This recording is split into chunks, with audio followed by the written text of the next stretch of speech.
Hi అండి, welcome back to Dhanalakshmi nature. ఈరోజు మన షార్ట్ వీడియో వచ్చేసి ఇవాళ శుక్రవారం అండి, అంటే నిన్నటి వీడియో అన్నమాట. ఇది వచ్చేసి ఇవాళ వచ్చేసి హనీ కోసం నేను కర్డ్ రైస్ అయితే ప్రిపేర్ చేస్తున్నాను. ఇదైతే పిల్లలు చాలా ఇష్టపడి తింటారు. ఇంకా ఎవరైతే పెరుగు ఇష్టం లేదు అని అంటారో వాళ్ళకి ఇలా చేసి పెట్టండి, ఖచ్చితంగా నచ్చుతుంది అన్నమాట.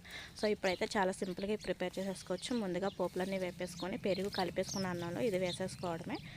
ఇలా వేసుకుంటే టేస్ట్ అనేది చాలా బాగుంటుంది. ఇంతకుముందు ఎప్పుడు మీరు ట్రై చేయకపోతే ఒకసారి ట్రై చేసేయండి. ఎలా వచ్చిందో కామెంట్ సెక్షన్లో కామెంట్ చేసేయండి. ఫస్ట్ మన ఛానల్కి ఎవరైనా కొత్తగా వచ్చినట్లయితే ప్లీజ్ సబ్స్క్రైబ్ చేసుకుని సపోర్ట్ చేయండి. పక్కనే ఉన్న బెల్ ఐకాన్ క్లిక్ చేయండి. ఎప్పుడు వీడియోస్ పెట్టినా మీకు ముందుగా నోటిఫికేషన్ వస్తుంది. అందరికన్నా ముందు వీడియో చూడొచ్చు అన్నమాట. ఇంకా ఇది ప్రిపేర్ చేసి దీని టేస్ట్ ఎలా వచ్చిందో కామెంట్ చేయడం అయితే అస్సలు మర్చిపోకండి. సో ఇదండి ఇవాళ మన వీడియో. ఈ వీడియో మీకు నచ్చిందని అనుకుంటున్నాను. నచ్చితే లైక్ చేయండి, మీ ఫ్రెండ్స్ అండ్ ఫ్యామిలీకి షేర్ చేయండి. మన ఛానల్ సబ్స్క్రైబ్ చేసుకోవడం మర్చిపోకండి. నెక్స్ట్ వీడియోతో మళ్ళీ కలుద్దాం. బాయ్.